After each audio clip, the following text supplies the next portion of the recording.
We hear it all the time. I'm fine. And in this community, sometimes that phrase carries more than we realize. Because fine does not always mean okay. Sometimes it means tolerable, manageable, push throughable. Today on I'm Fine, we're unpacking the tension between good enough health and the pressure to be perfect. And we're doing it with Iowa's own community member, Thomas Savage. Personally, when I say, like, what does it mean when I say I'm fine? I'm usually right on the edge where it's like I'm okay. Like I can push through it. Like I'm not at my best. I think it's like you're not. I think it's become that where you're fine but you're not fine. That space, fine but not fine, becomes the baseline. You just kind of get used to, especially with having a bleeding disorder. I've gotten used to saying I'm fine because I don't want people to dote on me. If I say I'm fine, people will take that as face value, and then I can still get along with my day and not have to worry about people like trying to overcompensate to make it so that I am okay. Fine becomes protection, but it also becomes habit. And that habit starts to redefine what normal looks like. My baseline of what is tolerable is a lot more than somebody else's. So it's like, to me, what I feel is okay with what I can push through is a lot different than somebody else, because it's either you push through it or you don't do anything at all. And when pushing through becomes the expectation, Kind of every day. Like, at least for me, like, it's not like my leg. And by the end of the day, my leg and my knee and my ankle are pretty rough. I need a replacement to get a fusion, and that's on me for ignoring that for a very long time. But I think you just kind of push through every day. you stop questioning it. You wake up and you're like, well, I can put up with it. Like, do I really need to fuse my ankle because the way I'm walking is tolerable and I'm getting stuff done?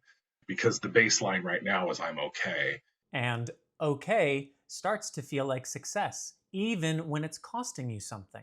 I'm going to show all these people I'm going to be fine and haha. And then so I think I got into that mindset, and then it's hard to get out of that pattern of like, I'm going to show them. Because then it's like it spills over into everything else. And it's like, at what point is it a detriment for me to be like, oh, I'm going to show these people. Why do I need to prove anything to anybody but myself, kind of thing.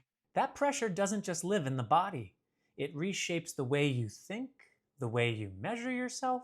I think that's the hard, is chasing that perfect body image and weight of like when I should weigh this much, but I weigh this much. So it's like, yeah, and I still struggle with that. Perfection isn't just physical, it's internal, it's constant, and often it's impossible. Well, for me personally, it's being able to, if getting out of bed in the morning. Like it's good enough if I can get up, put my clothes on, and go to work and do my day to day. Because I know some people that just can't get out of bed and their joints are so bad they can't work. And I've, even with having severe hemophilia A, I'm very fortunate with how my body is, how I've had my bleeds and stuff like that. So I count myself lucky if I can get out of bed and get in the shower and do all of my own basic day to day things, then that's good enough. So, what happens when you stop chasing perfect? That was something I had to put on myself, because if I kept reaching for one day I'll be able to walk right without a limp and people won't ask, and one day I'll be thinner and my joints may not hurt too much, but that doesn't help. But I think it's just putting that pressure on. Good enough should just be that you get out of that you wake up in the morning for most people, because who knows, like I can get up and do all of my own stuff, but some people, just waking up and maybe being able to brush their teeth or like decide what they have for breakfast is good enough. And that, I think we have to realize that baseline is different for every person. And I had to do that. That was a really tough thing for me, of being like, oh, well, this is good enough for me, but not judging other people where they're based on, because my normal isn't your normal, and that's okay. That's the shift. Good enough isn't failure, it's personal, it's flexible, and it's real. I was sick the last 2 days, and my healthy normal yesterday was I was able to get out of bed and walk to the couch. And that was perfect enough for me. Like being able, and it changes day by day, I think. And when you stop chasing perfection, good enough stops feeling like a compromise and starts feeling like freedom.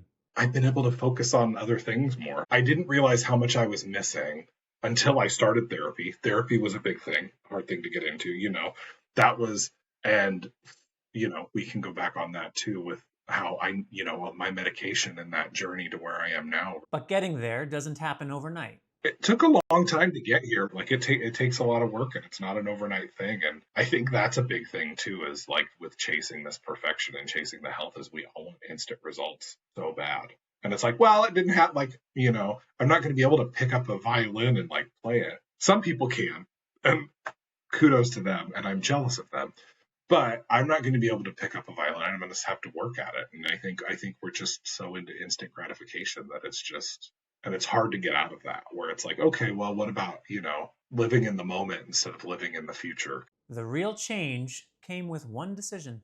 I noticed the shift when I stopped chasing perfection and just started basing my baseline on myself and not what I was seeing in other people. I think it's me doing my best not to judge myself for the decisions I made when I was younger, because what I know now, I didn't know then. So I can't judge myself based on it, but I can love that little part of myself and being like, okay, this little tiny little human of Thomas that is just trying to get by and, is fine. And what I know now isn't what I know then. And all I can do is show up for the kids who remind me of myself then.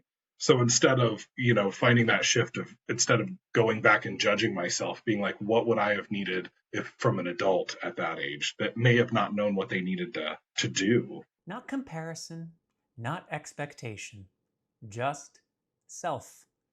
Because chasing perfect comes at a cost, and that cost isn't always visible. Look at what all you're missing out on. If you're always constantly making choices for a future that may not get here, what are you missing? Like that was the thing. Like I realized it wasn't until I stopped and did it that I realized, and me even saying this now, I can hear my old self roll in my eyes and be like, oh, this is, but really when I stopped chasing perfection and, you know, chased who I was in the moment and finding out who I was, who I am now, and not who I thought I was going to be, I realized how much I was missing out in connections when connecting with other people. Perfection pulls you out of the moment. Good enough lets you live in it. So the spoon theory, which I live by, I love that. And you can think of it, there's a bunch of different ones, but the spoon theory is you have a drawer full of spoons that you have to give away every day, and there's only a set amount. And so sometimes I just don't have a spoon to give to somebody so that they can eat. Like I have to keep a spoon for myself. We get into that I'm fine space. So then we just don't ask for help, because then I think that line just keeps, we're like a frog in boiling water where we just kind of get used to it, keep letting the temperature get hotter and hotter, and eventually we just boiled ourselves alive because we're not asking for help. And we've said I'm fine one too many times. So I think we need to break that down so people feel more comfortable reaching out. Maybe good enough isn't something to fix. Maybe it's something to accept. And maybe the next time someone asks you how you're doing, I'm fine could be replaced with I'm good enough for now.